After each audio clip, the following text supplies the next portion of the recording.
સુરતના નાસિરનગરમાં ભેદી ડિમોલિશનનો સમગ્ર મામલો સામે આવ્યો। તપાસ સમિતિને બંધ કવરમાં જવાબ સોંપવામાં આવ્યો છે। સમિતિને સોંપાયેલા રિપોર્ટમાં 8 કર્મચારીઓના નામ સામે આવ્યા।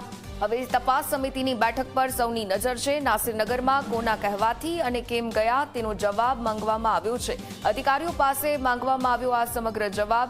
સુજલ પ્રજાપતિનું નામ સામે આવે તો મોટા માથાના નામ જાહેર થાય તેવી પણ ચર્ચા છે।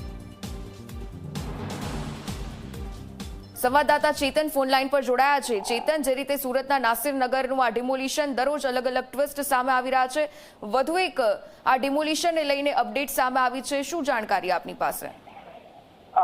જી બિલકુલ થી નાસિરનગર ભૂતિયા ડિમોલિશનના આજે 17 દિવસ વીતી ગયા હોવા છતાં કોઈ પણ જે અધિકારી છે તે અધિકારી વિરુદ્ધ હજુ સુધી પગલાં લેવાયા નથી। ખાસ કરીને ઝોનલ ચીફ દ્વારા એક જે રિપોર્ટ છે તે રિપોર્ટ તૈયાર કરવામાં આવ્યો છે, જેમાં જે 8 અધિકારીઓ છે તે 8 અધિકારીઓના જે જવાબ છે તે જવાબ લેવામાં આવ્યા છે। તેઓ ડિમોલિશન વેળાએ ત્યાં તે શા માટે ત્યાં ગયા હતા અને કોના કહેવા પર ડિમોલિશન કરવામાં આવ્યું હતું તેવા સવાલો કરવામાં આવ્યા હતા, પરંતુ મોટાભાગના જે અધિકારીઓ છે તેઓ આ જે જવાબ આપવામાં અળગા રહ્યા હતા। એટલે કે કોઈ પણ અધિકારી બોલવામાં રાજી ન હતા, કારણ કે જે સુજલ પ્રજાપતિ છે તે સુજલ પ્રજાપતિ પોતે ડિમોલિશન સ્થળે હાજર હતા। જો સુજલ પ્રજાપતિનો આરોપી તરીકે જો નામ બહાર આવે તો તે મોટા ગજાના જે અધિકારીઓ છે તેમના નામ પણ જાહેર કરે તેવી વકી જે છે તે હાલ જોવા મળી રહી છે, જેને કારણે સમગ્ર જે મામલો છે તેમાં ભીનું સંકેલવાનો પ્રયાસ કરવામાં આવી રહ્યો છે। ઝોનલ ચીફ દ્વારા જે રિપોર્ટ છે તે રિપોર્ટ જે છે તે 8 અધિકારીઓના જે જવાબ છે તે સબમિટ તો કરવામાં આવ્યા છે, પરંતુ જે તપાસ સમિતિ છે હવે તપાસ સમિતિ